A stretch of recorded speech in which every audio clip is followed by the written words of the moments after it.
Hi అండి, this is Reshma. మనం daily basis ఫుడ్లో డ్రై ఫ్రూట్ లడ్డు కంపల్సరీ తినాలి. పిల్లలకు కూడా తినిపించాలి. వాళ్ళు వద్దు అన్నా సరే బలవంతంగా అయినా తినిపిస్తాం కదా. కానీ ఒకటే టేస్ట్ అంటే వాళ్ళు మాత్రం ఏం తింటారు? ఈవెన్ మనం కూడా సేమ్ టేస్ట్ డైలీ తినమంటే తింటామా? లేదు కదా. కానీ డ్రై ఫ్రూట్ లడ్డు కంపల్సరీ తినాల్సిందే. అయితే మనం ఏం చేస్తున్నామంటే డ్రై ఫ్రూట్ లడ్డూయే కదా, డ్రై ఫ్రూట్స్ అన్నీ వేసి కొంచెం బెల్లమో షుగరో వేసి చేసేస్తే అయిపోతుంది అనుకుంటాం. సో టేస్ట్ కూడా సేమ్ అయిపోతుంది. అప్పుడు పిల్లలు కూడా డ్రై ఫ్రూట్ లడ్డు తింటే సేమ్ టేస్ట్ వస్తుందన్నమాట.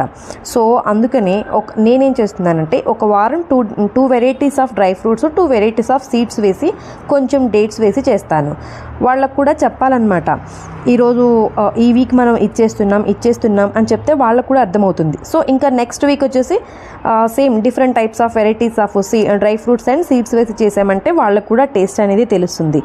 టేస్ట్ అనేది సేమ్ ఉండదన్నమాట. ఇలా చేస్తే హెల్తీగా ఉంటుంది, పిల్లలు కూడా హ్యాపీగా తింటారు.